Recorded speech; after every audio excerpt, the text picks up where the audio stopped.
trustworthy. Like we should rip people apart from their families? Are you a man? Wow, is that a question? Wow. Okay, how do you feel about ripping people from their families? Does that feel good? Fucking house nigga in here. Sir, I need to move. Fucking house nigga working for the fucking KKK. What's wrong with you people? Why are you calling a woman a man? I mean, what kind of a guy does that? Fucking house nigga, bitch.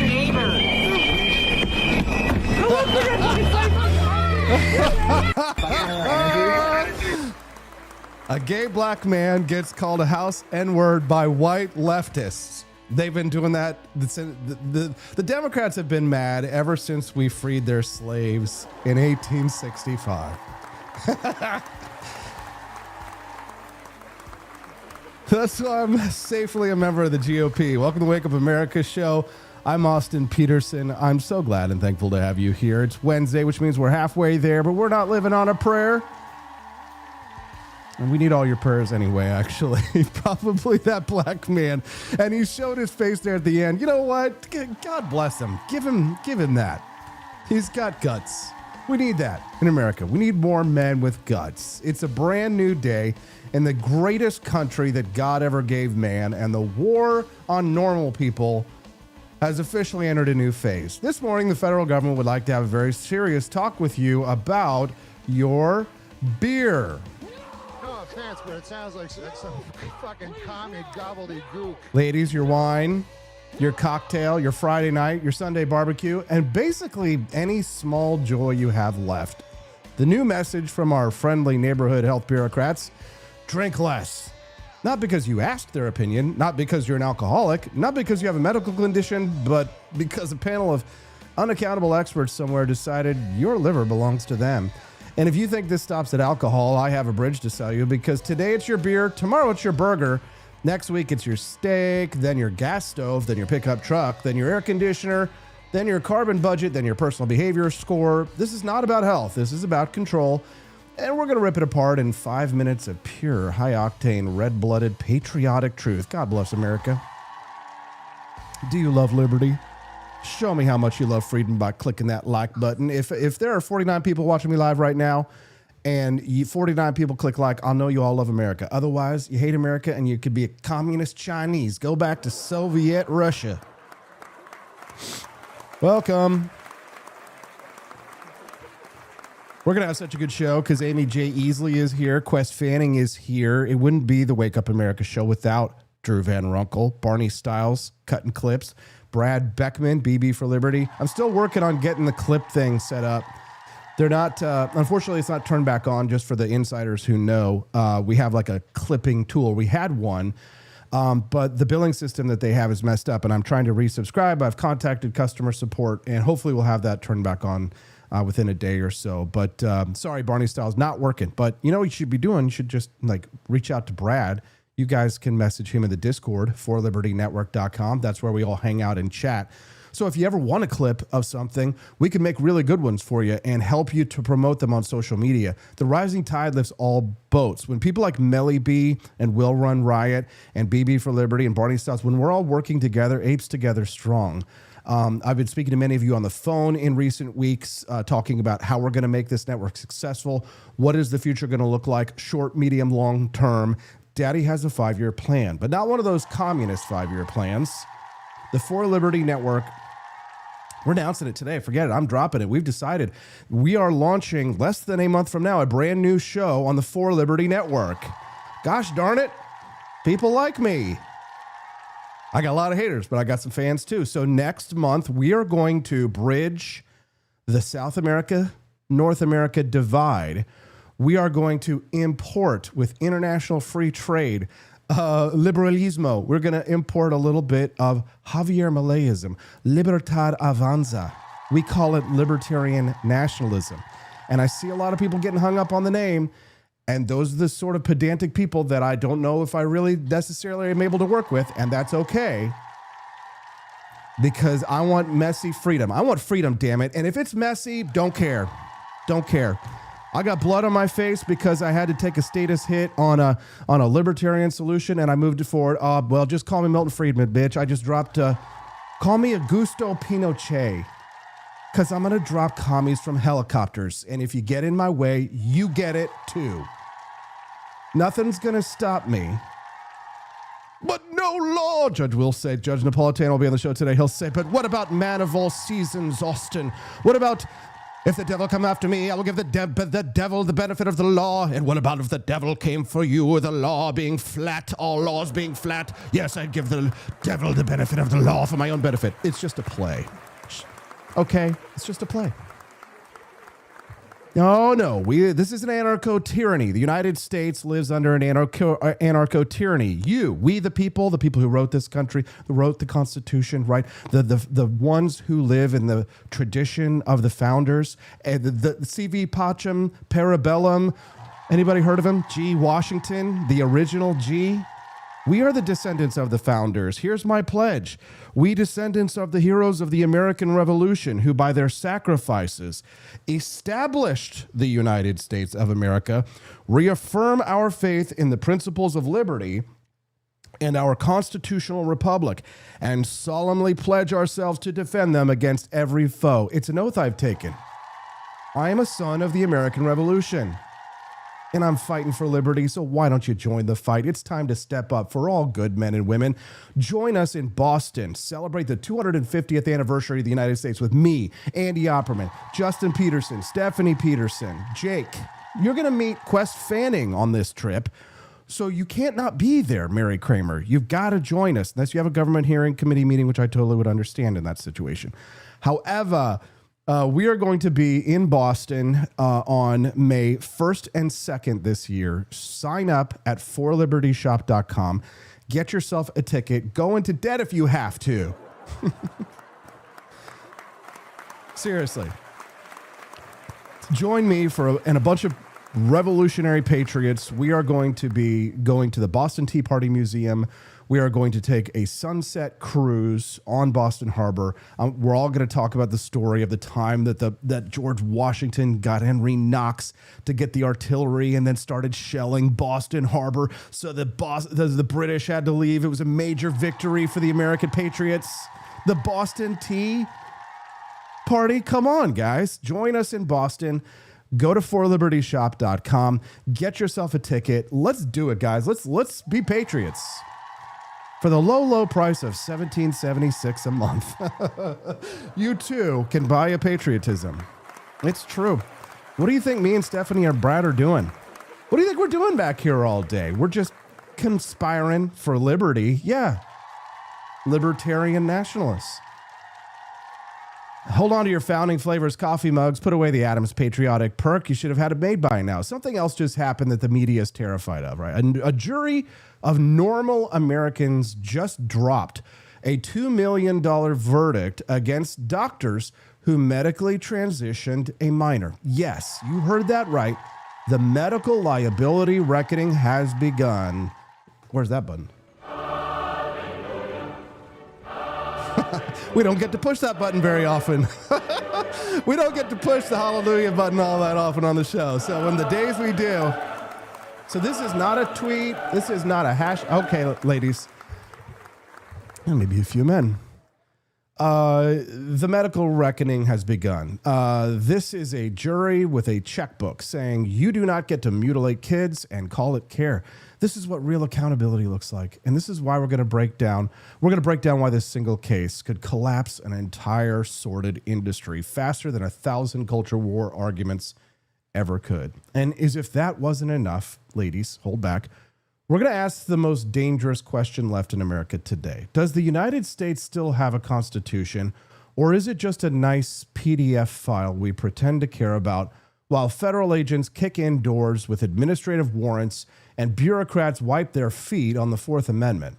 For that conversation, I'm joined by Judge Napolitano. And let me tell you, he's not coming to play nice. So on today's menu, the war on your beer, the collapse of activist medicine, and the death of constitutional limits, all served hot with a side of freedom and a very large cup of common sense. Oh, guys, are we ready? Are we ready? Yeah. You want to get in my Mercedes? Yeah, so turn around, stick it out. Even white boys got to shout.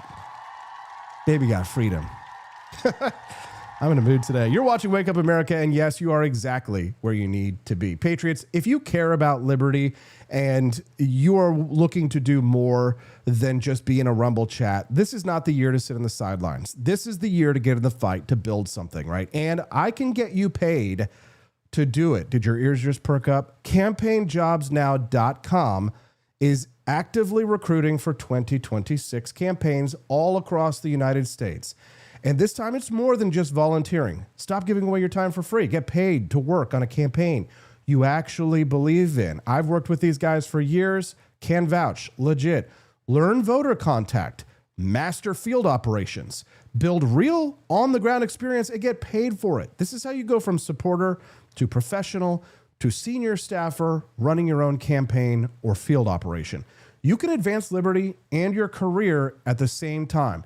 Campaign Jobs Now partners with campaigns nationwide to help you turn your passion into a profession. Visit campaignjobsnow.com/AP for Liberty and download their free guide to learn how to launch your campaign career. Build powerful relationships and make a real difference. Your campaign career starts now. Go to campaignjobsnow.com/AP for Liberty. That's /AP for the number 4 Liberty. CampaignJobsNow.com/AP for Liberty. Start today, guys, and tell them Austin sent you. You'll be glad you did. Wake up, America, because this morning's top story is not really about alcohol. It's about control. It's about who gets to define what a normal human life looks like. And it's about a federal bureaucracy that cannot stop itself from trying to micromanage the daily habits of 300 million adults. The New York Times admits the federal health officials are seriously considering lowering the recommended alcohol limit for men from 2 drinks a day to 1 drink a day. Let me say that again. So this is not for people with liver disease, not for recovering alcoholics, not for high-risk patients, for men as a class. The article says that federal officials working on the new dietary guidelines had considered limiting men to 1 drink daily, the same limit as women. But that suggestion went nowhere. So instead, the final guidelines now tell everyone only to, quote, limit alcohol. Now, notice the move. They removed the old clear caps, 1 drink for women, 2 drink for men, and replaced it with a vague command, limit. That's not accidental. That is a regulatory tactic. First, you remove the definition. Then you expand the interpretation. Then you gradually tighten the screws. The article admits there was an internal document that said both men and women should limit consumption to 1 standard drink or less per day. And that document stated even moderate drinking can carry health risks, including that the risk of certain types of cancer increases, even a less than 1 standard drink per day, regardless of the type of alcohol that is consumed. So pause, because this is the core philosophical shift. For decades, the guidelines were about relative risk, moderation, trade-offs. Remember those? Now the framing is absolute risk. Any amount which may increase some risk, which is technically true for almost everything in existence. Sunlight, red meat, driving a car, sleeping less than 8 hours, having stress, drinking founding flavors coffee, especially. No, verboten, much more likely to cause hypertension. But if you build policy around zero risk ideology, you end up with a zero freedom society. And that is what this is really about. Not your beer, not your glass of wine, but the idea that government experts should shape personal life based on theoretical risks rather than an adult choice. So what the science actually says, here's what the story really gets interesting. Congress last year directed that the National Academies of Science, Engineering, and Medicine report should be the only related study used to inform the dietary guidelines. And that report defined moderate alcohol consumption as 1 drink per day for women, 2 drinks per day for men. Even more important, that same report concluded that moderate drinking was linked to lower all-cause mortality and lower cardiovascular mortality compared with never drinking. So let that sink in for a moment. Lower all-cause mortality. In plain English, people who drink moderately live longer than people who never drink. But also, the report noted higher risk of female breast cancer. So you have a classic trade-off scenario. Some risks, some benefits, complex biology, complex outcomes. That's how real science looks. But the article also admits there was a second government commission report called the Alcohol Intake and Health Report, which concluded that the risk of death began rising even at 1 drink daily for both men and women. And here is the key line. That report became a target of scathing criticism in Congress and ultimately was withdrawn by the Trump administration. Why? Because Congress had already said that the National Academy's report was the standard. So what you are watching here is a bureaucracy that did not like the answer from the authorized study, so it went shopping for a scarier one. That's not science. That is policy seeking data, not data informing the policy. The Times quotes a federal health official saying there was never really good data to support 2 glasses for men and 1 for women, but then admits those differences were based on body size and metabolism differences. We're not all the same. Those are real. Men on average are larger. Women metabolize alcohol differently. That's basic physiology.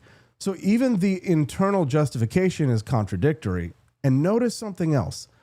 Nowhere in this story does anyone say moderate drinking is causing a public health collapse.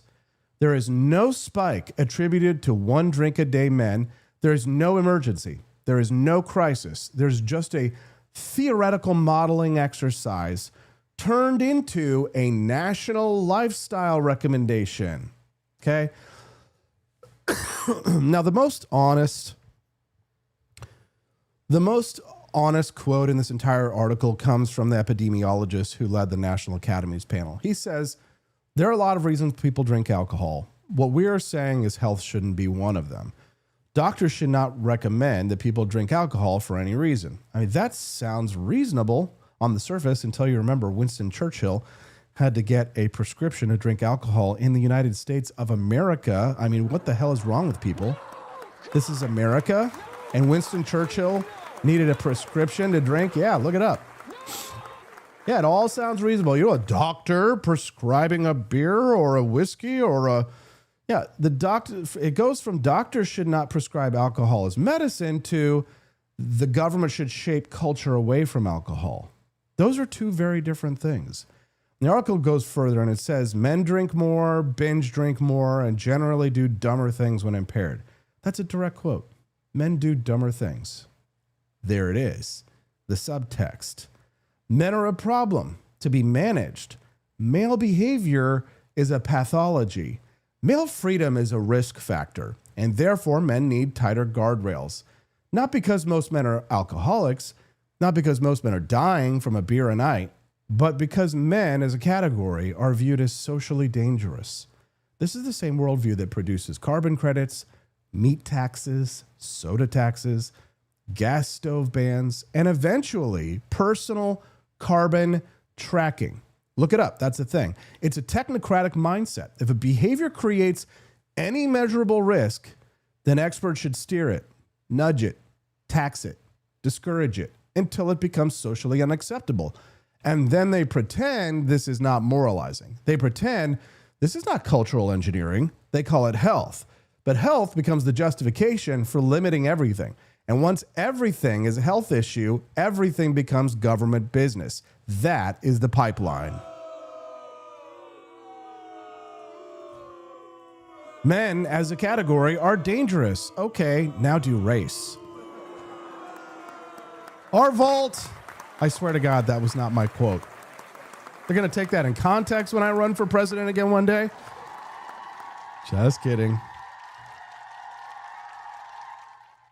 Are you liking the topic so far? Click the like button. If today's the first time you've ever watched the Wake Up America show and you like my sense of humor and my dark personality, I'm sunny. I'm nice. Click the follow button to find out all the different colors of my rainbow. No, not that rainbow. Take a joke every once in a while. Don't you dare clip it, you son of a...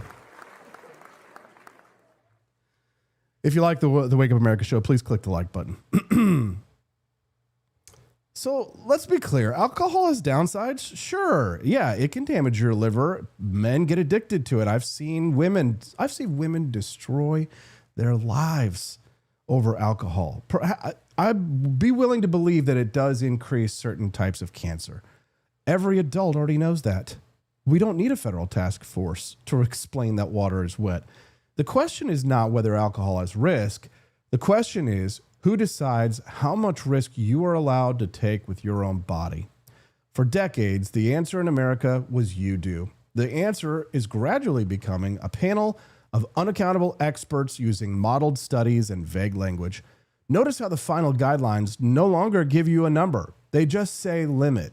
That is intentional because limit can always be reinterpreted later. Today, limit means 2 drinks. Tomorrow, limit means 1. Next year, limit means none. That's how regulation creeps. And here's the irony. The same public health institutions that were dead wrong about lockdowns, wrong about masking, wrong about school closures, wrong about transmission claims, wrong about the efficacy of vaccines, wrong about risk communication. Now I want you to trust them with your dinner, your drink, your dessert, your weekend, your private life. Who are you dating? A free society does not require government permission for adult pleasure. A free society treats citizens as moral agents, not lab rats. You want to drink zero? Great. You want a beer after work? Great. You want a glass of wine with your wife? Great. That is called adulthood. This story is not about alcohol. It's about whether we are still a country of free people or a country of patience. And I know which one I choose. Can I get an amen? Can I get an amen? Welcome to the Wake Up America Show. I'm your host, Austin Peterson. I hope you enjoyed that. I enjoyed delivering it to you. Will you deliver it to me? Will you bless me with something? Can you bless me with something? Oh, gosh. Oh, gosh. Money-wise. Please. Can you suck it?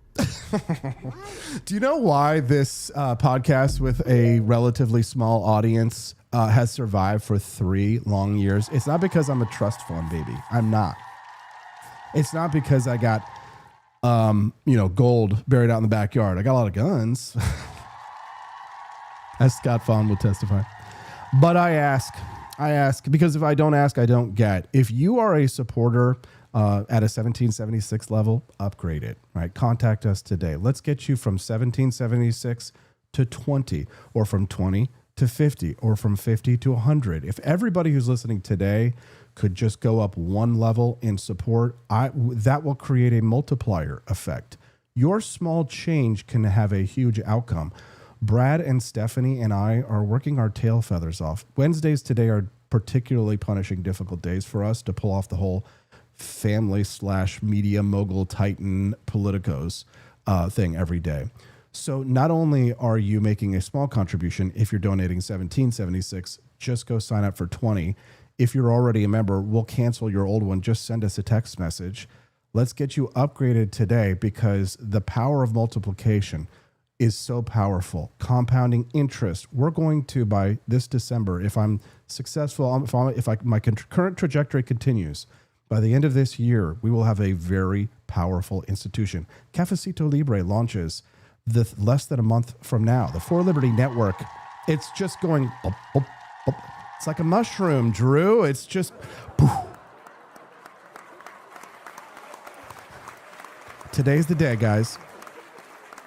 Step up just a little bit more than maybe you're doing right now. And all of us who are building something great, we're going to have advertising budgets. We're going to dominate podcast charts. We're going to bust out of this, this shoe closet pretty damn soon. If all goes according to plan, we can go brick and mortar. And you can be a part of that expansion, right? You can come and see the brand new studio we will build out here on this beautiful property.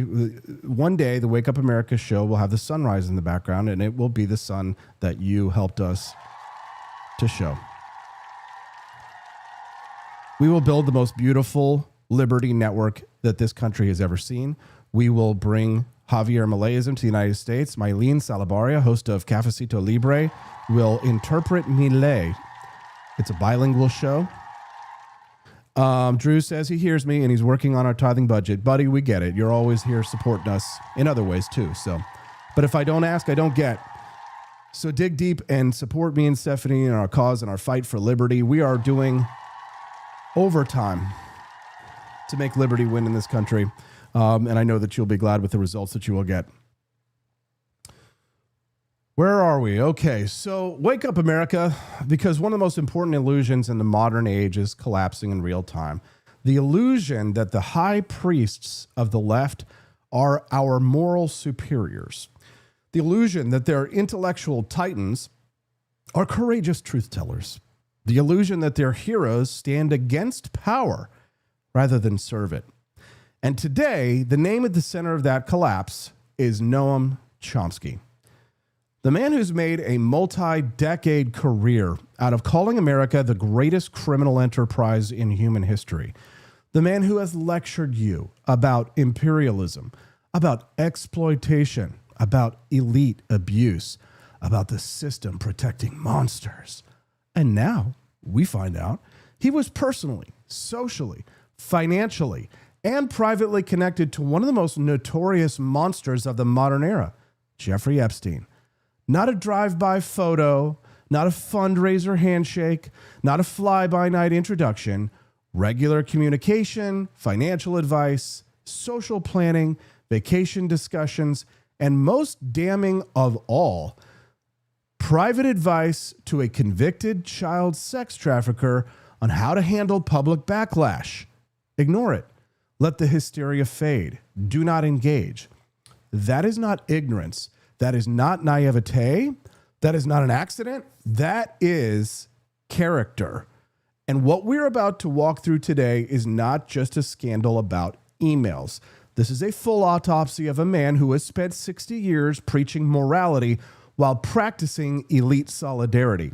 A man who has spent 60 years condemning power structures while floating effortlessly inside them. A man who spent 60 years claiming to speak for the oppressed while repeatedly siding with oppressors.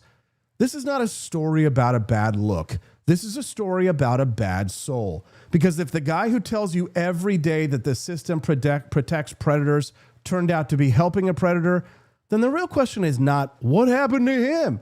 The real question is whether he was ever anything other than this. Can I get an amen? Right? Noam Chomsky.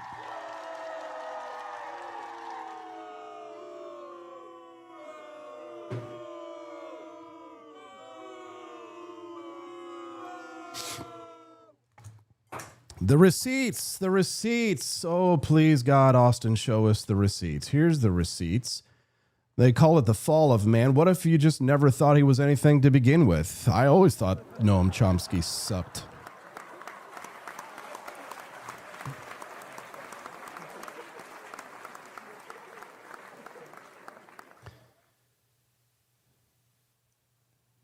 So, before anybody runs to their keyboard, screams, smear, hit piece, context, let's do the most dangerous thing in the modern media. Let's read the receipts, actual words, actual emails, actual quotes from Noam Chomsky and Jeffrey Epstein themselves. These are not secondhand characterizations.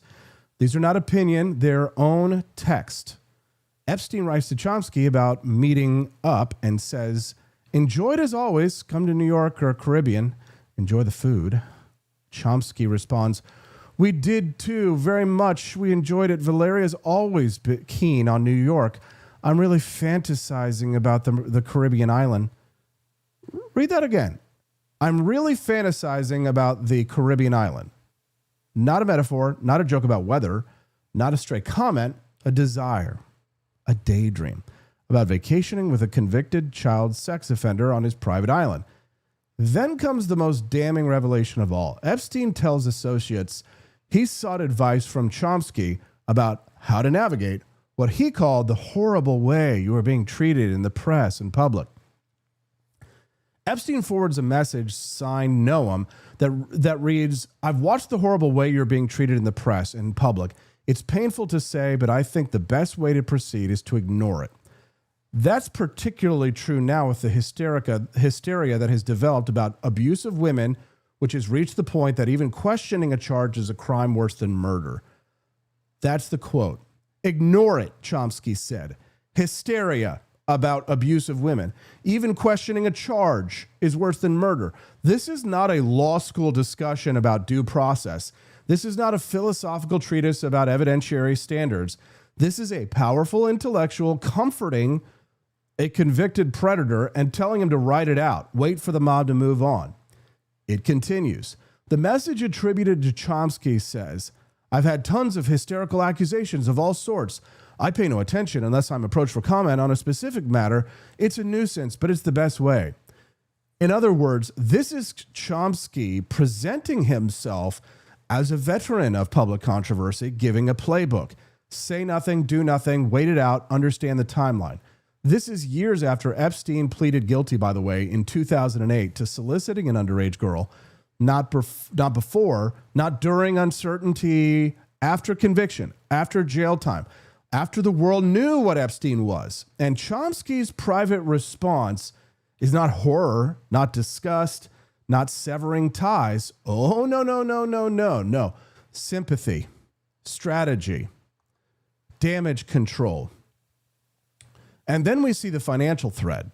Chomsky writes to Epstein about a family money dispute involving a $187,000 payment. His attorney drafts a tough email. Chomsky runs it by Epstein first. Epstein responds, you should okay her sending, but admonish her for being unwilling to ask tough questions. Nonsense. This is not small talk. This is operational trust. This is somebody that you rely on for judgment, for strategy, for tactical advice. And this isn't even the end of it.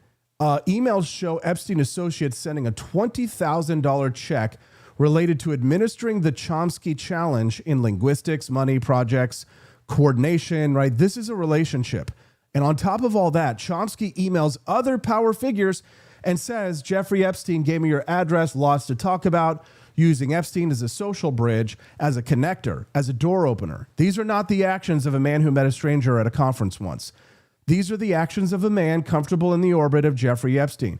And when you stack all of that together, the fantasy that Chomsky had for the island, the ignore it advice he gave him, the hysteria comment about women, the financial consulting, the money transfers, the introductions.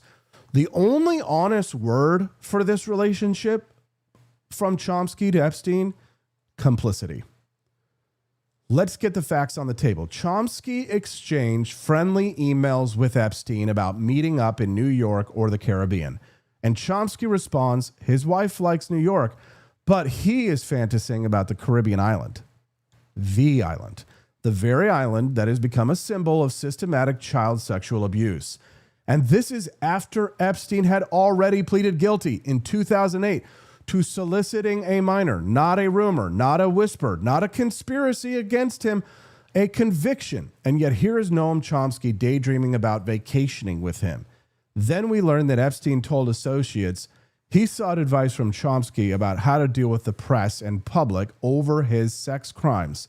And the advice attributed to Chomsky is simple. Ignore it. The hysteria about abuse of women will fade. Think about how sick Chomsky is with that. Not a word about justice, not a word about victims, not a word about responsibility, just brand management, just damage control. Just wait it out. That is the language of people who see scandals as inconveniences, not moral emergencies. And wait, there's more.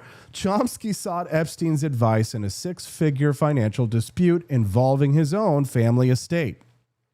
He ran emails by Epstein before he sent them. That's like a boss thing to do. Epstein advised him on tone and strategy. Epstein associates sent money connected to Chomsky's projects. That is a trusted relationship, a relationship of confidence, a relationship where you pick up the phone. And then there is the social networking aspect. Chomsky reaches out to other power players. Epstein's is his reference. This is not a man stumbling into a bad acquaintance, right? This is a man who operated comfortably inside Epstein's world. And here is the key point. If any conservative academic had done even 10% of this, the media would call this a career-ending moral collapse. But for Chomsky, we get hedging, context, nuance, soft language. Why? because he's on the correct ideological team. Chomsky's entire career is built on one core claim: that power corrupts, that elites protect themselves, that institutions cover up abuse. And don't get me wrong, Chomsky has been right about that. Problem is, of course, he never applies it to his own side. He never applies it to his own friends. He never applies it to his ideological allies. When America does something wrong, he writes a book. When a communist regime massacres its own people, he questions sources. When a dictator tortures dissidents, he talks about context. When a convicted child sex trafficker who happens to be his friend is under fire, he says, ignore the hysteria. This is not skepticism. This is tribalism. This is a moral double standard so blatant it borders on satire. The left loves to say, believe women, except when the accused is useful. Then it becomes wait and see. Then it becomes complex. Then it becomes dangerous to even ask questions. Chomsky has spent his life claiming to expose propaganda systems, but he is a propaganda system.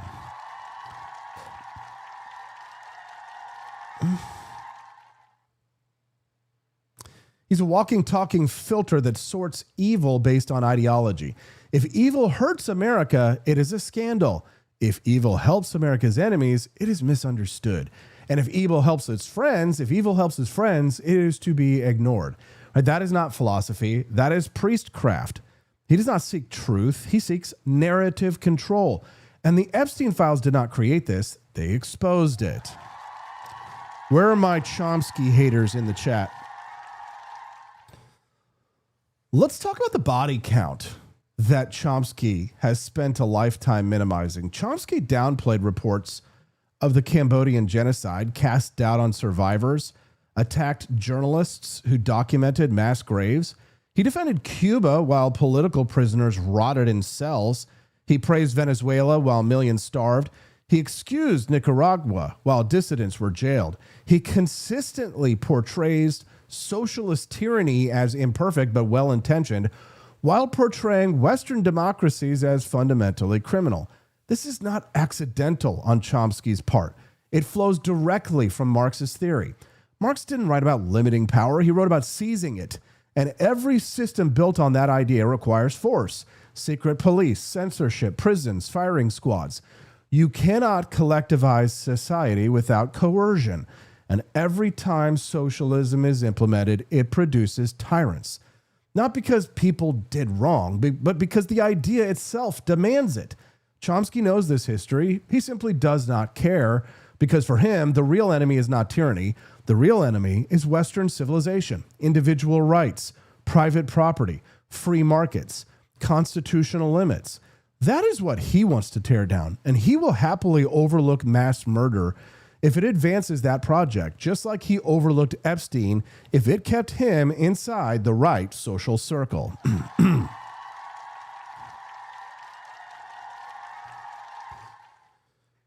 Every authoritarian system needs two things: enforcers and explainers. The enforcers wear uniforms, the explainers wear tweed jackets. Chomsky is an explainer. His job is not to stop evil. His job is to reinterpret evil so it remains politically useful. He doesn't stand outside power, he advises it. He doesn't confront monsters, he helps them navigate bad press. This is why Epstein felt comfortable asking for advice. This is why Chomsky felt comfortable offering it. They recognized each other as members of the same club, a club where rules are for little people, where morality is flexible, where connections matter more than conscience. And this explains something else. Why Chomsky has never shown curiosity about left-wing sex scandals. Why he never led crusades against abusers inside socialist movements. Why his outrage is always directional. Because his role is not to clean house. His role is to protect the house. He is not a dissident. He is a house philosopher.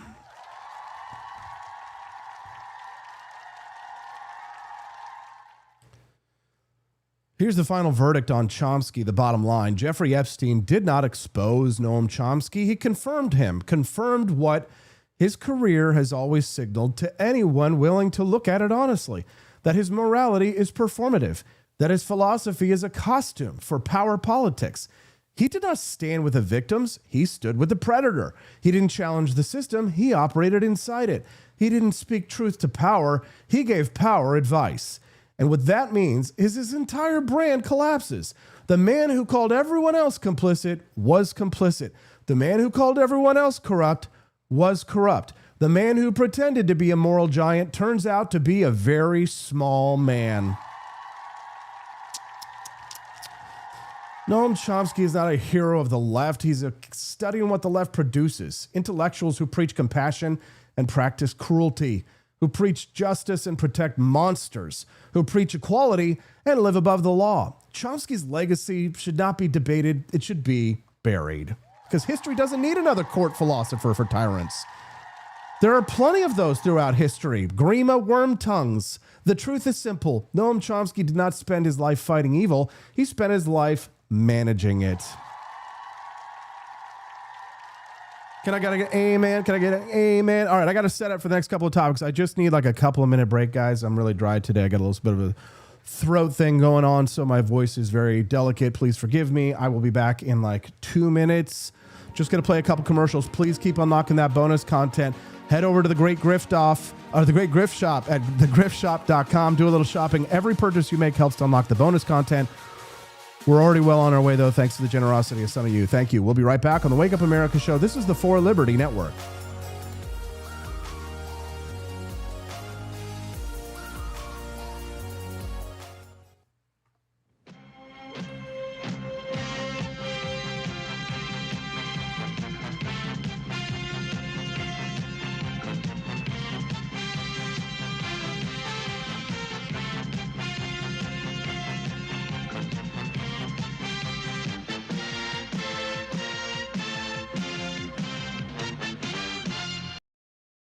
When the Founding Fathers dreamed of liberty, they forgot one thing: coffee.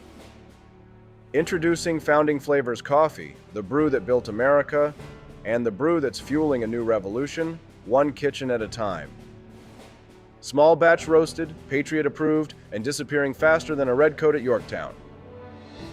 Don't get left behind, soldier. Real patriots are starting their mornings with Founding Flavors, and trust us, freedom tastes better with a fresh cup in your hand. Stop drinking those tyrant brews who take your money and don't support your values. Stocks are limited, demand is booming, and your morning deserves a taste of liberty. Order now at forlibertyshop.com before the next shipment gets signed, sealed, and sold out. Founding Flavors Coffee, the official brew of morning rebellions everywhere. Get yours at forlibertyshop.com. Look, not all t-shirts are created equal. Some just sit there. Others start conversations. The ones at forlibertyshop.com, they raise eyebrows, win arguments, and occasionally get you banned from PTA meetings. Whether you're repping freedom, mocking tyrants, or just making the left squirm, we've got the gear that says what you're thinking. Loud, proud, unapologetic. Grab yours today at forlibertyshop.com because your shirt should speak louder than your neighbor's bumper sticker. Legend has it, back in 1773, a band of angry, overtaxed patriots stormed a British ship, found the king's favorite tea, and said, "This would taste better without the tyranny." Then they tossed it overboard. Fast forward to today. That revolutionary spirit lives on in Boston Harbor Black, the boldest brew in the For Libert tea lineup. It's dark, it's smooth, it's unapologetically American, just like the folks who drink it.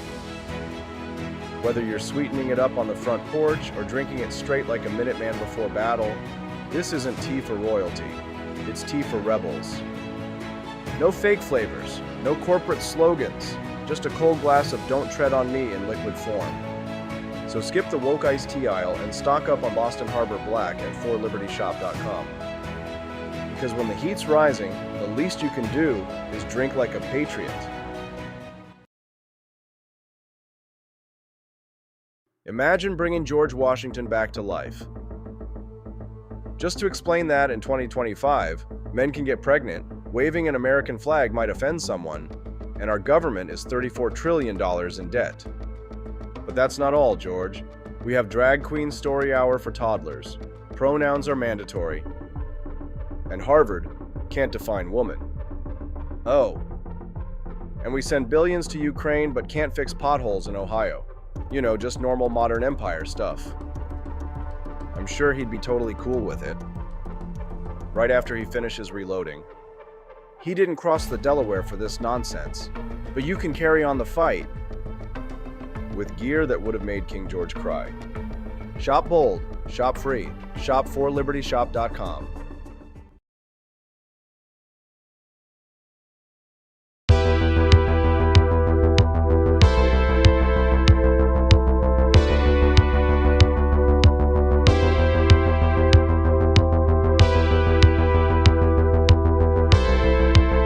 Are you tired of the strange radioactive effects of leftist culture? Do you ever wonder what happened to good old-fashioned American values? Well, fear no more, because there's a new force fighting back against the cultural rot of today. Introducing Culturama, a right-of-center talk show that's taking back the future today. Hosted by none other than blonde bombshell herself, Daniela Pensack. She's not just talking, she's taking culture back. With sharp takes, brilliant guests, and a few surprises along the way. Tune in to the live video podcast twice a week, because the future doesn't have to be weird. It can be Culturama. If there wasn't going to be somebody who was a fiery champion of liberty, somebody who would get out there and who would be aggressive, and if they wouldn't do it with more fire or passion than I had, then I would go and I would fight this battle for us. I've fought for the principles that we all share. Parties tend to be secondary to me. We're here because we believe in the principles of liberty.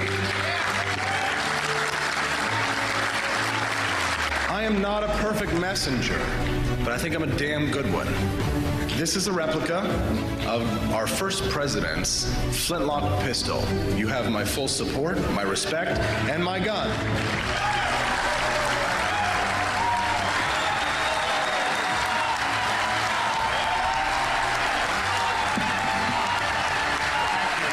I think that the heart of my philosophy is much more libertarianism than well, that's the fashionable word these days, I guess. A conservative is no longer just that. He's a libertarian and always has been.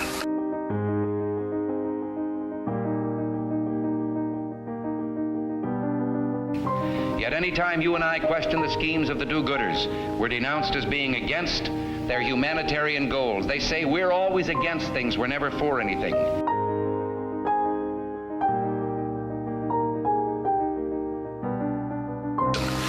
What is fascism? Fascism is private ownership, private enterprise, but total government control and regulation.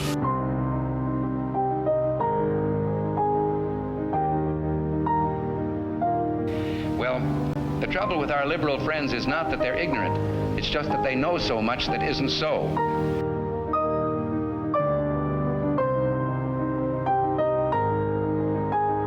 If we lose freedom here, there's no place to escape to. This is the last stand on earth.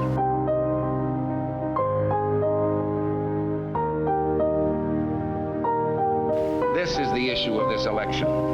Whether we believe in our capacity for self-government or whether we abandon the American Revolution and confess that a little intellectual elite in a far distant capital can plan our lives for us better than we can plan them ourselves.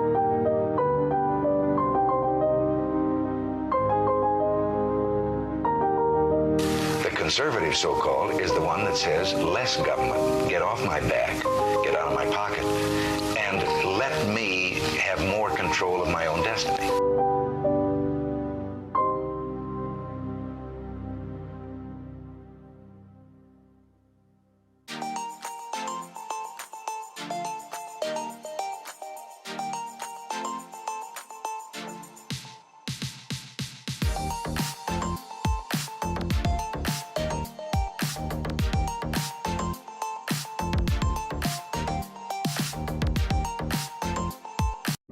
Do you hate the deep state? Do you reject Gay the people are extremely more likely doing? I did say I am holding back extreme restraints on not just punching your throat in. So understand that part. You're not helping your case at all. You're not helping your case. At this, my son here says transgenders are violent, but I guess I should also say gay people are violent too.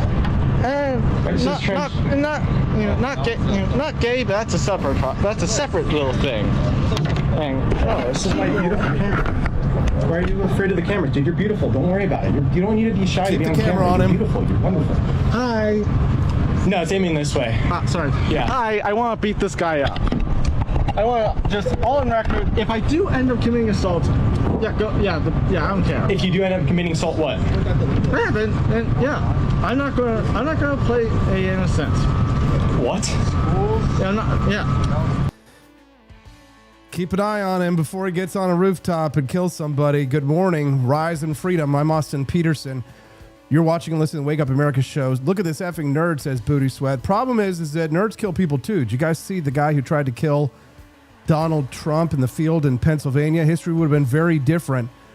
Revenge of the Nerds, Attack of the Nerds. They can't stand the Chad. Be a Chad. Go to the gym. Eat healthy. Do it not for you, but do it for her. Do it for our country. Good morning, pineapples. Looking very good and very nice. Hey, guys, I heard cryptocurrency crashed, so just give it all to me. Get him to a Ron Paul meetup, says Drew. Yes! We're going to have a great interview with a judge about 5 minutes from now. Judge Andrew Napolitano will be here with us. We're going to talk to him a little bit about his new piece, Does the United States Even Have a Constitution Anymore? And I'm going to argue from his anarchist right. And I'm going to say, this is just me exercising a thought, not necessarily accepting it, but yeah, what if I was an accelerationist? What if I think the Constitution's dead and gone? Good, fine. We live under an anarcho-tyranny anyway. So yeah, I don't want to pay the income tax. That's constitutional. You know what I'm saying? Who wants to pay? The 16th Amendment? We don't need to follow that law, do we? It's anarchy in the USA. Retard. If 108 people clicked like on this stream, because we have 100 people watching us live over on Rumble right now, Rumble would have to put us on the front page. You know what I'm saying? They'd have to. For the low, low price of clicking the like button, you too can make the life of a little sweet redheaded libertarian baby, 2-year-old sweet. We don't call her libertarian yet. She'll have to decide, or else it wouldn't be libertarian. I've been making so many people mad with my libertarian nationalist manifesto right now. They hate us because they ain't us. Not anus, Austin. They hate us because they ain't us. Libertarian nationalism, it's all the rage. I've been getting DM'd. They've been sliding all up in my DMs like a conservative e-girl influencer before she gets pregnant from a man she's not married to, has an abortion. Allegedly. Oh, Elijah Schaefer. Oh, Milo Yiannopoulos. Oh, internet drama. I just can't. Sorry, I just thought it was better for my legacy if I should do a takedown segment on Noam Chomsky, even if it doesn't get the clicks, rather than spend time talking about influencer drama online. Although I am one, so you think I would be able to cover it effectively, and I would, but I just want to insult you this morning. I'm not saying I'm above it, tabloid stuff. I'm not saying I'm above it. I mean, you can't let Piers Morgan and all the other tabloid authors, you can't let all of those journalists be the only ones who make any money or have any clout or any sway in this world. Because if you do, you get, well, Piers Morgan and, you know. And does the world really need more Piers Morgans? No. So click that like button, click the follow button. We're going to go away for just 2 minutes because the judge is here and I got to get him on Zoom. So don't go away. We'll be right back. It's the Wake Up America show, and you're watching the For Liberty Network. Unlock that bonus content, guys.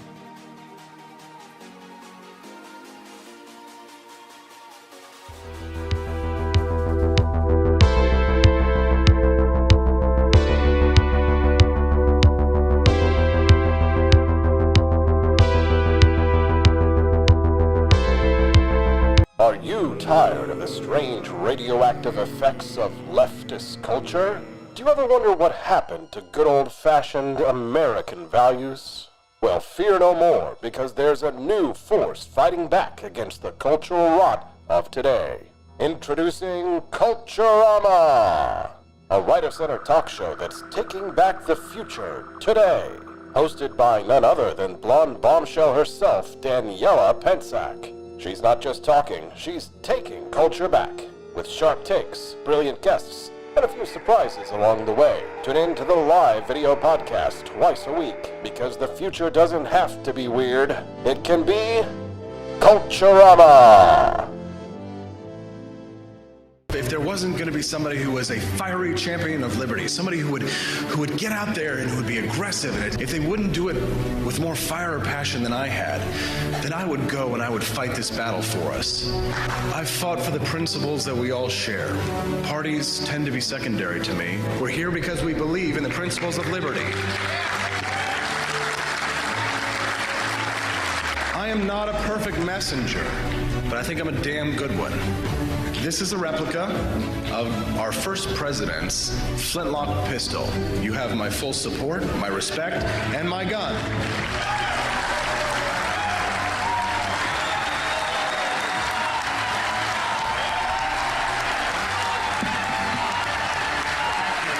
I think that the heart of my philosophy is much more libertarianism than well, that's the fashionable word these days, I guess. A conservative is no longer just that. He's a libertarian, and always has been.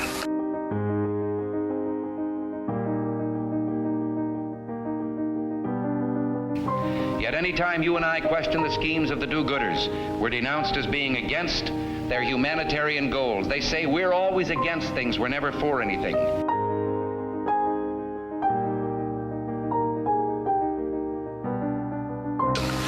What is fascism? Fascism is private ownership, private enterprise, but total government control and regulation.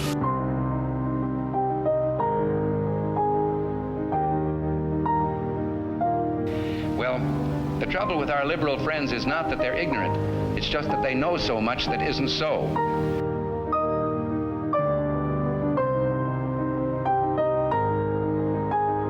If we lose freedom here, there's no place to escape to. This is the last stand on earth.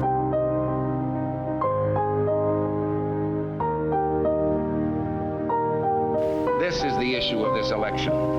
Whether we believe in our capacity for self-government or whether we abandon the American Revolution and confess that a little intellectual elite in a far distant capital can plan our lives for us better than we can plan them ourselves.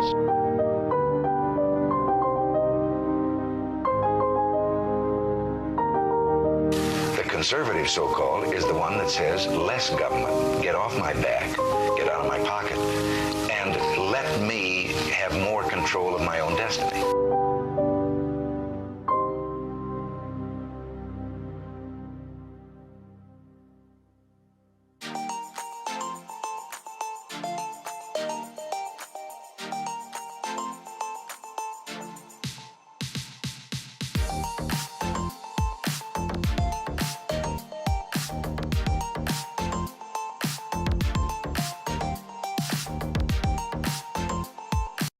Do you hate the deep state?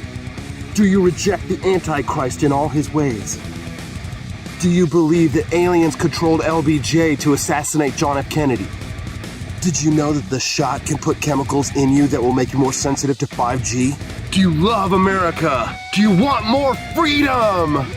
Do you like smoking hot red-headed libertarians? Then the AP for Liberty shop is for you! Check out all the awesome new merch and have a happy new year! Fight the deep state, reject the Antichrist. Visit AP for Liberty shop and get your patriotic merchandise now, or the deep state wins.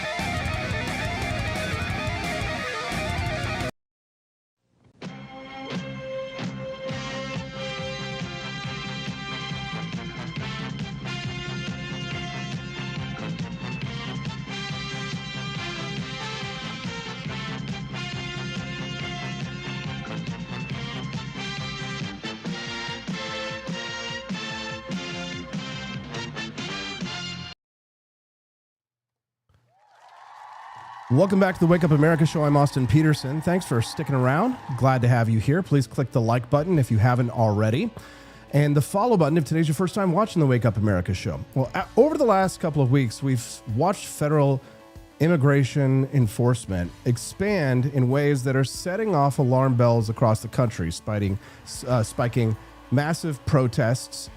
There have also been reports of agents using so-called administrative warrants to enter homes and seize people without judicial approval.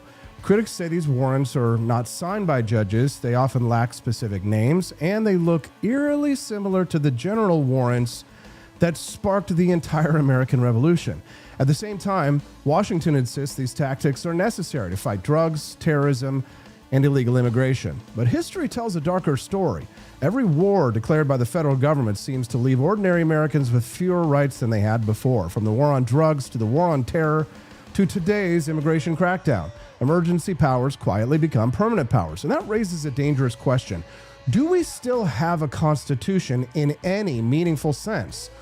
Or do we just have a piece of parchment we quote while the administrative state runs the country? My next guest just wrote a powerful essay arguing that formally the Constitution still exists, but functionally it has been gutted. Joining me now is Judge Andrew Napolitano, host of the Judging Freedom podcast and regular Wednesday guest. Good morning, Judge. Thank you very much for joining us here on the show today. Before we start on my column, you brought to mind, whenever I teach or give a lecture at a university or an institute like Mises, and people say, what books should we read? What books should we read? The book that everybody should read is called Crisis and Leviathan by Professor Robert Higgs, Higgs, which is still the standard in the field, although it stops around, when he wrote it, around 1975 or 1980, before the War on Terror, demonstrating how with every crisis, real or imagined, the government increases and personal liberty decreases. Picking up on the concept of crisis and Leviathan, my article addresses domestic crises, real and imagined, the war on drugs, the war on terror, and now the war on immigrants, and how each of these wars has resulted in an erosion of constitutional liberties. So lawyers and legal scholars and jurists have many lenses through which they can examine the Constitution, and one of those lenses is formalism versus functionalism. What does the Constitution actually say formally? How does it work functionally? So the answer to the question, do we still have a constitution, is formally, yes, we do. We still have three branches of the government. We still have basic federalism. The states still exist. We still have a president elected by the Electoral College. We still have a Congress with a House of Representatives and a Senate.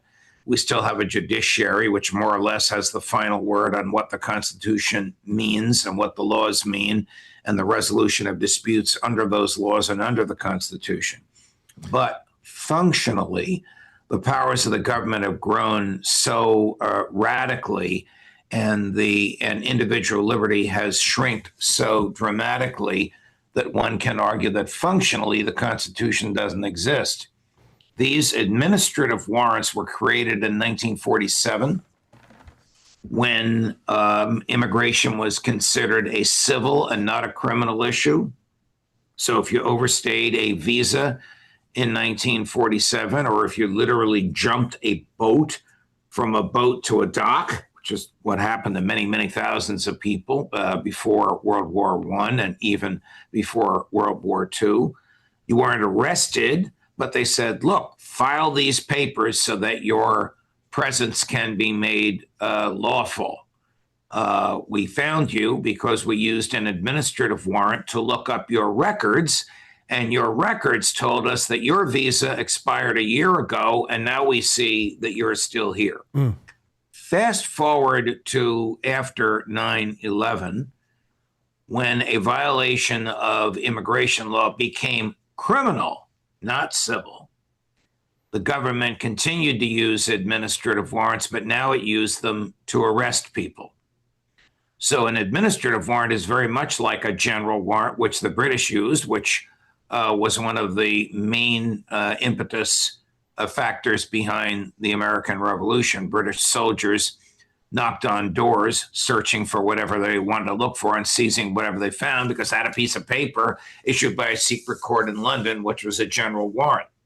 The Fourth Amendment requires that life, liberty, and property can only be interfered with a judicial warrant, which can only be based on probable cause of crime and must specifically describe the places to be searched and the persons or things to be seized. If you look at an administrative warrant, it'll say, go to a car wash and bring in people that speak Spanish or that don't speak English. Well, that's a general warrant. That's a violation of the Fourth Amendment. But that's what these people are using. That's what the Trump administration defends. That's what the Barbie doll Secretary of Homeland Security promotes. And this is a profound violation of the Constitution. Now, has the Supreme Court ever upheld administrative warrants? No. The government has bent over backwards to keep these cases from getting to the Supreme Court for fear that it will invalidate them. Have various federal courts upheld them? Yes, but those courts are wrong. These are a profound violation of the very reason we have the Fourth Amendment. If we've learned anything from Minneapolis, it is that the government cannot be trusted to follow the Constitution, and only the intrusion of the judicial branch between the government and its targets will preserve human freedom. Judge, thank you for that. And it's an excellent description of that constitutional process. You argue that functionally the Constitution is dead because the government no longer restrains itself. But from an accelerationist right-wing perspective, for those who are listening who don't know, an accelerationist is someone who wishes to hasten the fall of the empire for the purpose of getting to the libertarian solution afterwards. Some accelerationists are leftists and Marxists. Some accelerationists who wish to see the fall of the American democratic experiment are right-wingers. So it's in essence anarchists. So if the Constitution, Judge, no longer binds power in reality, like you say, why should citizens treat it as morally binding at all, rather than acknowledging that the social contract itself has collapsed? Well, there's a lot of literature out there saying that the next civil war has effectively started already, and it's only going to get more and more violent. The prediction of these people is that ultimately people like ICE themselves will join the side of the resistors. That's, of course, how the Soviet Union fell without firing a shot. I don't join that, but I do believe that perhaps in your lifetime, certainly in the lifetime of your daughter, but not in my lifetime, the federal government will collapse like an overripe apple. It won't be able to pay its bills. No one will lend it money, and its cash will become worthless, and the country will break up into smaller republics, overregulated in New England, less regulated in the Southwest. I mean, it's hard to predict how this would go with precision in the geography, but the federal government will just disappear, and the poor people to whom it owes what will soon be $39 trillion are not going to get a nickel. Well, that'd be bad for liberty, Judge, because even Alexander Hamilton, a broken clock, was right twice, because he said that the states would levy tariffs on one another, right? The whole point of the Commerce Clause to make regular commerce, right, so that the states don't lay abominable tariffs on one another. We would then become foreign nations to one another. And Hamilton argued, that's not necessarily a good thing. I agree with you. And they go to war. And Hamilton said we would be more willing to go to war with one another. And so I guess here's my problem, Judge. Help me to understand this, because I don't have a good answer for it. Maybe you do. Is there a contradiction between believing that the Constitution authorizes immoral laws, like the 16th Amendment, and then believing it deserves unconditional obedience? Yeah, there is. There is a conflict between that. I mean, I once wrote an essay called "Is Any Part of the Constitution Unconstitutional?" Certainly the 16th and the 17th Amendments are. The whole theory of the Constitution was that the states would have a place at the table, and the states would send senators to the Senate, not the people in the states, but the state governments. And the other part of the essence of the Constitution was that the federal government would not be able to touch the assets of individual persons. That's why the 16th and 17th Amendments, in my view, are profoundly unconstitutional. I don't know how to get out of all of this. Maybe a new constitutional convention would ratify a document that would spell out the restraints with more authority, sort of like what Jefferson and Hamilton had in mind, that the states could nullify federal legislation and federal behavior that on its face violated clauses of the Constitution, or state Supreme Courts would have the final say on what the federal law means in those states, not the U.S. Supreme Court. The result of the U.S. Supreme Court having the final say has been a monster government that we have today. You know, when the Alien and Sedition Acts were enacted, making it a crime to criticize the government, particularly its foreign policy. This is during the John Adams administration. Jefferson secretly wrote the Virginia Resolution, which was adopted by the legislature of Virginia. Madison secretly wrote the Kentucky Resolution, which was adopted by the state of Kentucky.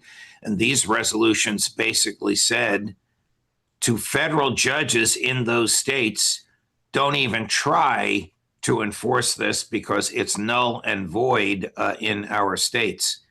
Now, this was written by the guy who wrote the Declaration and by the other guy who wrote the Constitution. It is clear that this was not a radical or extremist view, but one that was generally accepted, that the states joined the Union by a simple act of legislation. They can leave by a simple act of legislation. They joined the Union pursuant to a piece of paper that specified what the new Union can do. If the new Union exceeds what that piece of paper called the Constitution says, then the states can thumb their nose at it and say, we didn't authorize you to do this, so we're not going to follow it. Now, you and I are smiling at this because we never thought we'd see the day when this would come to pass. That it hasn't yet come to pass, but it might. Judge, would you would you agree with me that most Americans, we tend to live like soft anarchists, obeying laws only when reasonable, and that this is probably a rational adaptation? I mean, in some ways, the black market is the true free market. When Americans sees, and this is different from lots of places in the world, specifically I've been to Japan, they do not jaywalk. They do not break laws. America, we are a nation of scofflaws to a large extent. We sort of live as soft anarchists to a degree. Would you agree? I do, and let me underscore with this, and not everybody agrees with this. I know you do. The presumption of the Constitution, the presumption of the Declaration of Independence, is that the individual is sovereign and not the state. And because the individual is sovereign, the individual with a conscience can say, you know what? There's nobody coming across this road. It's 3:00 in the morning. I'm going to sit here in front of a red light because a machine tells me I have to stop. There's nobody going the other way and there's nobody on the road here. I'm going to go through it. I support that attitude. I believe the Constitution supports that attitude. Now, you're liable for the consequences of that, but you have the right to make these decisions, what you call soft anarchism, what I call the sovereignty of the individual. I love it, Judge. You are the only person that I can have these kinds of conversations with at 8:19 a.m. Central in the morning, and who knows what I'm talking about.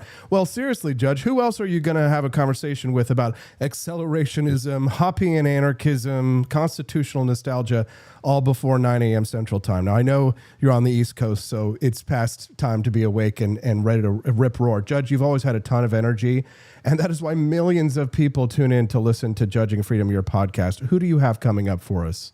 Oh, I have the great Colonel Douglas McGregor, who's terrified about the coming attacks on Iran and the likely consequences of it. How I wish Doug McGregor were in Trump's inner circle or someone like it. There is no one like him in Trump's inner circle. They are, to a person, neocons who want to fight wars. Judge Napolitano. So these are dangerous times that we're confronting. And whatever war we fight, it won't be authorized by the Congress because Trump has no use for the Congress except when they let him spend more money than he collects. Judge, I look forward to these conversations every week because I have to say I just can't find anyone else out there who's really at your level. And I've just learned so much from you over the years. Thanks for being a good friend and being so generous with your time. See you next week. Thank you, Austin. All the best to you, my friend. Thank you very much. That's Judge Andrew Napolitano. It's a really interesting segment. No one else can talk about these views like the judge can. And that's why we have him on the Wake Up America show every Wednesday at 8 a.m. Central. Because, again, I know many of you are concerned. You think the judge is blackpilling. And I definitely disagree with the judge on many things. And I am confused and conflicted about some of these contradictions when it comes to the view of constitutional fidelity. And to some extent, I've put together a little, at least the best as I could, briefly, a little explainer of how I feel about this ICE situation, but it's still not going to, I don't know if I'll be able to fully explain how I feel about anarchist libertarianism, minarchism, libertarianism in the United States. I just am very deeply conflicted. I wonder what your thoughts are. You can send us a text at 573-319-1586.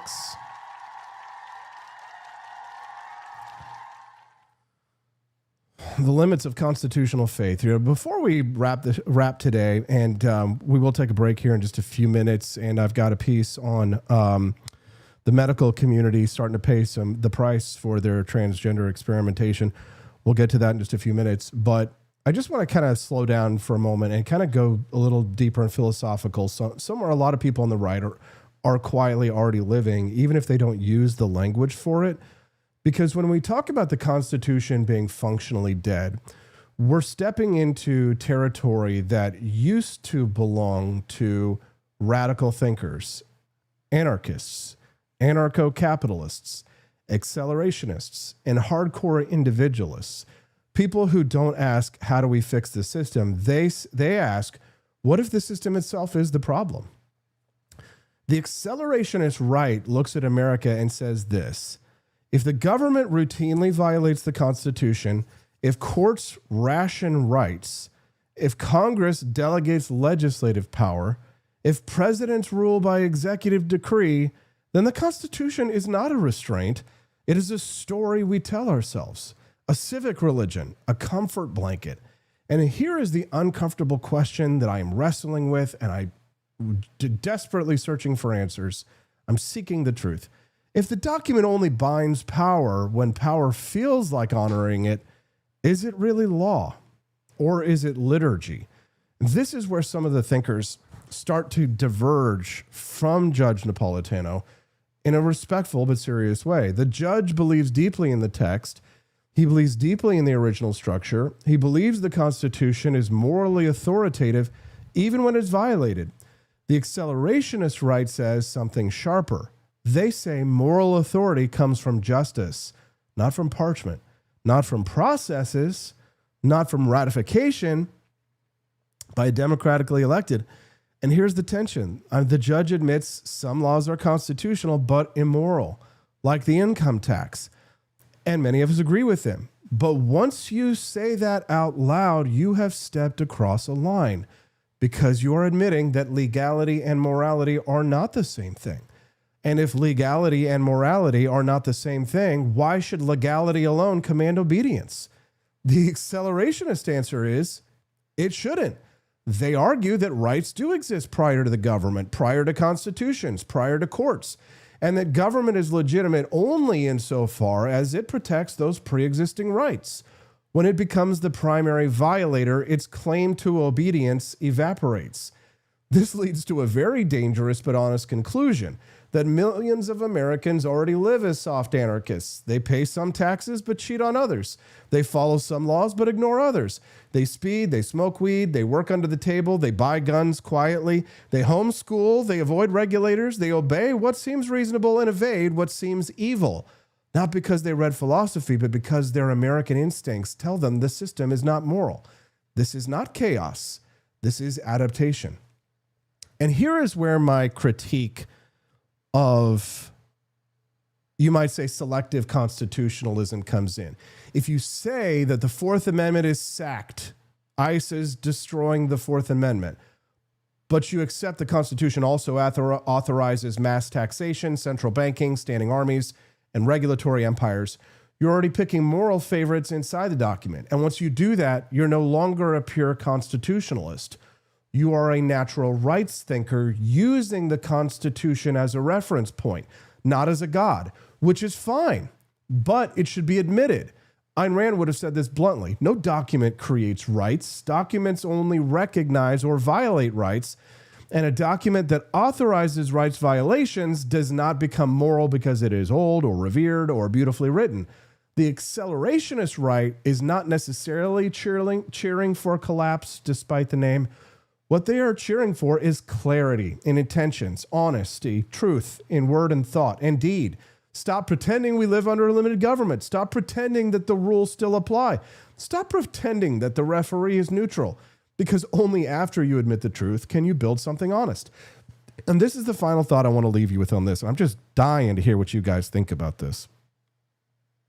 I mean, Judge Napolitano is right about the symptoms. Rights are evaporating. Warrants are meaningless. Power is unchecked. But the accelerationist right asks a darker question. What if this is not a temporary deviation? What if this is the logical end state of a system that always contained these powers? And if that is true, the task in front of us is not merely restoration, it's refoundation. Not worshiping the past, but reasserting the oldest truth in politics, that you own your life, your body, your labor, and your future, and no piece of paper can grant or revoke that. Only force can. And force, initiatory, violent, confiscatory force, is illegitimate.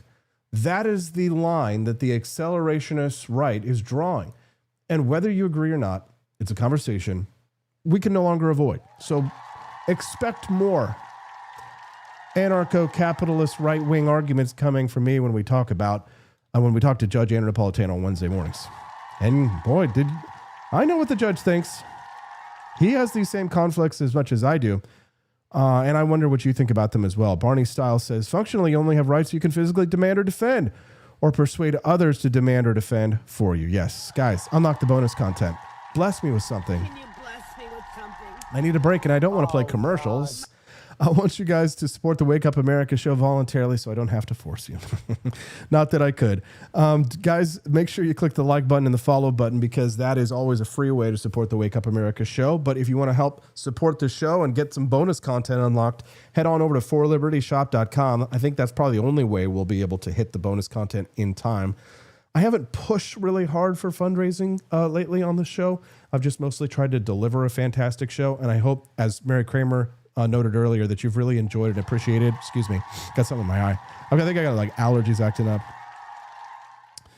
and my throat's a little scratchy. Hope I'm not getting sick again. That would suck. But support the Wake Up America show, guys. Go to forlibertyshop.com. Get your tickets to the Boston tour. If you're coming to Boston with us, book your tickets right now live on the show, and that will unlock the bonus content. If you are already like a 1776er a month, remember to use your discount code to book your tickets. And of course, you get a 20% discount at the shop if you're a monthly subscriber anyway. So don't forget to use that as well. I'm Austin Peterson. This is the Wake Up America show. I'm going to take a quick break. When we get back, I'm going to go blow my nose. When we get back, excuse me, I'm falling apart here in real time. Hope I'm not getting sick. When we get back, the medical... Yeah, Brad, exactly. The medical establishment is about to have their comeuppance. It's the Wake Up America show on the 4 Liberty Network.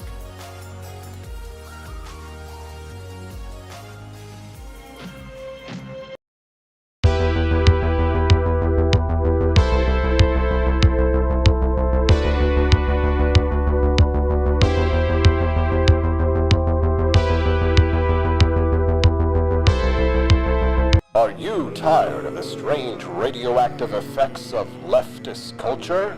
Do you ever wonder what happened to good old-fashioned American values? Well, fear no more, because there's a new force fighting back against the cultural rot of today. Introducing Culturama, a right-of-center talk show that's taking back the future today. Hosted by none other than blonde bombshell herself, Daniela Pensack. She's not just talking, she's taking culture back.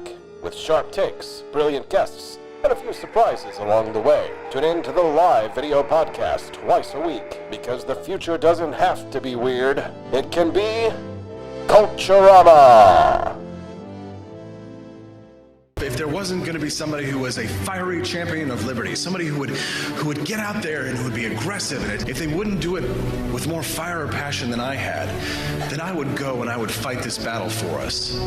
I've fought for the principles that we all share. Parties tend to be secondary to me. We're here because we believe in the principles of liberty. I am not a perfect messenger, but I think I'm a damn good one. This is a replica of our first president's flintlock pistol. You have my full support, my respect, and my gun.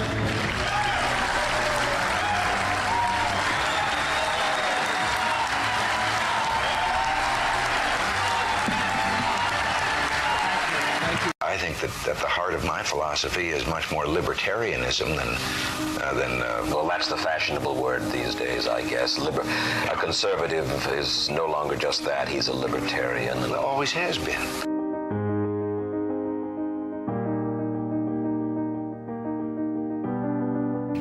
Yet any time you and I question the schemes of the do-gooders, we're denounced as being against their humanitarian goals. They say we're always against things, we're never for anything.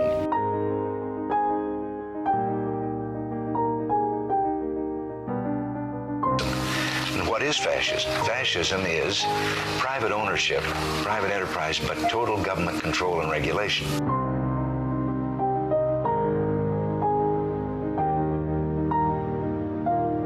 Well, the trouble with our liberal friends is not that they're ignorant. It's just that they know so much that isn't so.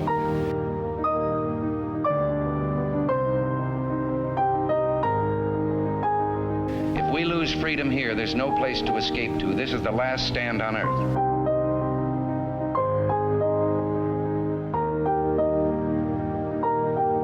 This is the issue of this election.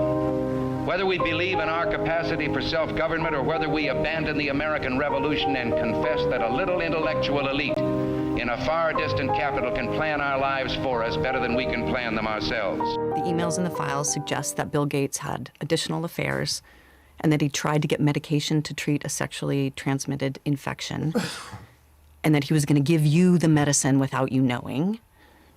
His representative has said all of this is false.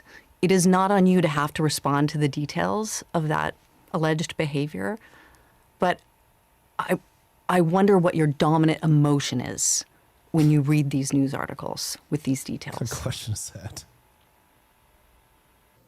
Sad. Just unbelievable sadness.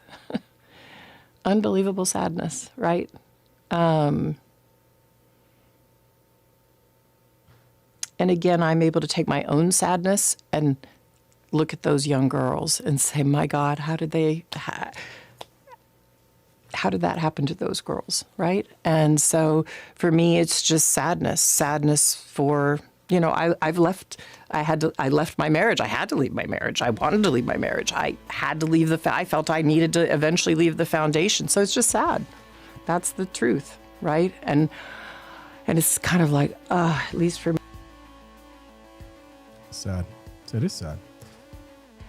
Wake up, America, because the Epstein files just dropped another bombshell. This one involves Bill Gates. We've roasted Chomsky. Now it's time to roast old Billy Boy.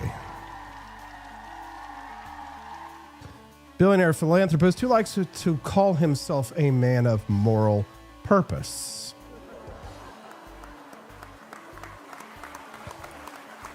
Cringe. Cringe, cringe, cringe. Cringe, cringe, cringe. Last week, the Department of Justice released more than 3 million pages of documents connected to the Jeffrey Epstein investigation. You want to know who didn't appear? What name did not appear in it? Austin Peterson. Thank you. Thank you. We're getting a little bit of stuttering in our stream today. It's not internet speed. It's speed without processor. Open up Task Manager. Close software not associated to the stream. The NVIDIA graphics chips be running overtime. It must have been that generous gift sub that Kermode Bear just dropped. There it is.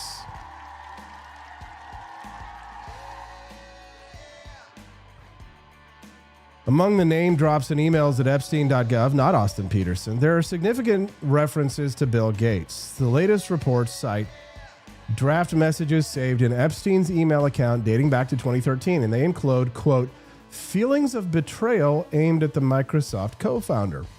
One draft, allegedly written by Epstein to himself, claims that Gates contracted a sexually transmitted disease after being with Russian girls and sought Epstein's help to secure antibiotics to secretly give to Melinda. Now, that sounds like something out of a tabloid, and Bill Gates has responded in a way that sounds exactly like that. His spokesperson called it absolutely absurd and completely false, saying Epstein was simply trying to entrap and defame him because he was upset about losing access. Gates himself told Australian media, every minute I spend with him I regret, adding, I never went to the island, I never met any women, and as more comes out, he says it will become clear that his association was a mistake, but nothing to do with Epstein's crimes. And this is key. Bill Gates has not been accused of any criminal wrongdoing here. But remember, this is not about the law yet. It's about what those documents show about how an elite billionaire is associated with a convicted sex offender long after his guilty plea. And now comes the most explosive part of this story. Melinda French Gates. Just 1 second. Close this. We're going to get to that in just a moment. Put that up on your screen. There we go. Now you can see. Melinda French Gates, former co-chair of the Gates Foundation, Bill's ex-wife, is not backing off the allegations. So in a preview of her NPR Wildcard podcast interview, Melinda said the latest released documents brought back very painful times in their marriage. So she described reading the new details as filled with unbelievable sadness. She said she's happy to be away from the, quote, muck, and that any questions about what happened are not for her to answer. They are for Bill Gates and others involved. Critically, Melinda spoke not just about her ex, but about the victims. She called the situation that girls were put in beyond heartbreaking and unimaginable, and she emphasized her hope there's some form of justice for the women who suffered at Epstein's hands. And for that, we agree. It is unusual for a billionaire's high-profile ex to publicly say his associations need explanation. She said she's moved on with her life, but this still hurts, right? The controversy here is not just about one email draft or one friendship. It placed Bill Gates within a network of elite figures who continued to associate with Epstein long after his guilty plea. I mean, a recent investigation of the newly released files reveals that Epstein was invited to high-end dinners and social events connected to Silicon Valley elite, including names like Elon Musk, Jeff Bezos, Larry Page, and Bill Gates. The whole Elon Musk connection to Epstein itself, I will also dive into and take a look at and give you a good monologue. A lot of people get angry at me when I talk about Epstein because they're like, well, your silence is complicity in this. And it's like, bro, I got 2 hours a day to do this show. I can't possibly do breakdowns on absolutely everybody. This is a huge story. I'm covering it. You're in on it, Austin. If I had a dime for every time I told I've been covered for pedos, I'm investigating. This is what I'm finding. You don't like it? Shut up. You write the fucking show. You want to do a show on this network? Huh?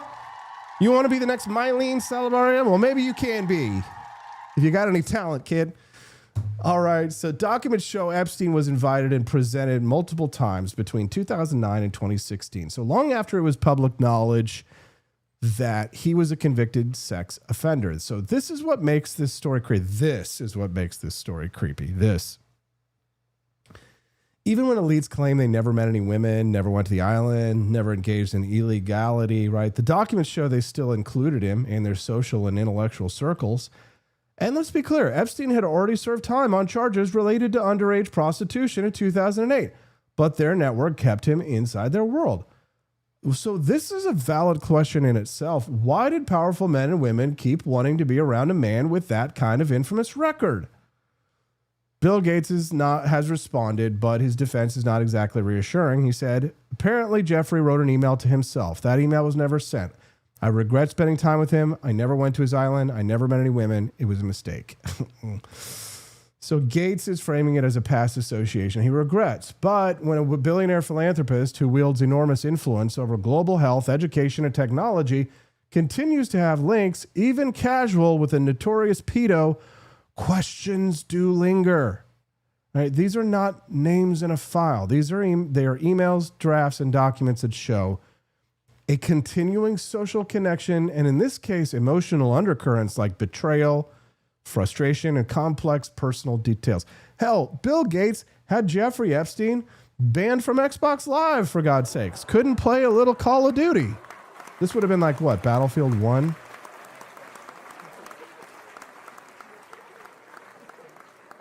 And some of these details, like the alleged syphilis email, have been characterized as unverified, unconfirmed, and not sent. But they still raise red flags about why Epstein included them in his own documents.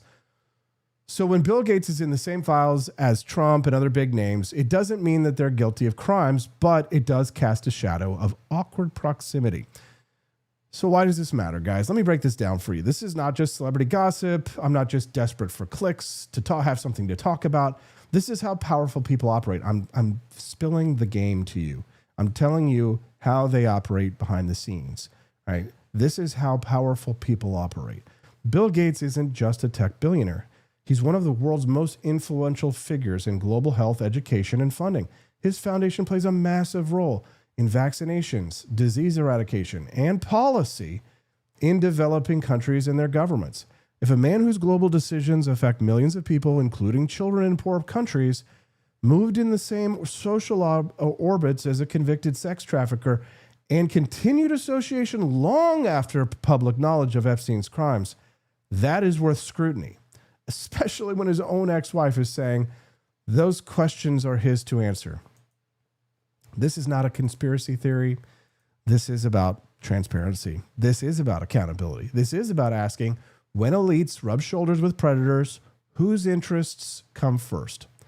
Here's the bigger picture. Let's put this in context. The DOJ release is only part of a much larger story. Under the Epstein Files Transparency Act, more than 3 million pages were released, but there are still claims that the DOJ is still withholding additional material, and some of that is millions of more documents, they say, and many names may never be fully public. The release has already led to resignations in Europe, questions in Britain going on, and Slovakia, and here in the United States. It's raising red flags about famous, powerful men and women kept Epstein inside their social sphere long after he was a convicted predator. The DOJ says there's no basis for new charges from these files, but that won't stop the public or me from asking hard questions, especially when Melinda French Gates herself is calling on her ex-husband to answer. So here's the bottom line. No, you don't have to assume guilt. Bill Gates has not been charged, but there is a story of power, privilege, access, and association that is begging to be examined. When the elite continue to gather with a convicted predator long after his crimes were known, it says something about how elite networks protect and normalize each other. And that's not just a news story. It's a warning sign for how power operates in this country. So let's build up our networks. You want to hear the truth this morning? Evil wins when good men do nothing. It's time to step up. Good men and women across this country Help me build this network. Help me build a liberty network, one that actually believes in the individual over the state. Be like Drew Van Runkle. Be like T-Mill22. Be like Quest Fanning. Help me to build this liberty network, because if we don't hang together, we shall most assuredly hang separately. I'm Austin Peterson. I'm losing my voice. I have got to stop a little bit early. Please forgive me. But I can no longer speak. I fight for liberty until I can no longer speak. It's time to run. Thank you, guys.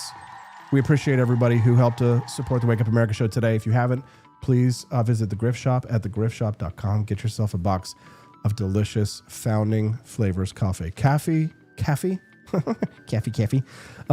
that's what my little daughter calls it. Cafe Voltaire. Get yourself a box of our mushroom blend. Absolutely delicious. Some of the best coffee you will ever have. Try it once. You'll love it. ForLibertyShop.com. Founding Flavors coffee. I had a double espresso from it earlier, and now I'm drinking Franklin's Electric Elixir. It's so good. May or may not be making my throat better or worse. Hey, Cecilia, you rock. Relaxing McGroin, Decision Points, all of our friends of Liberty over there.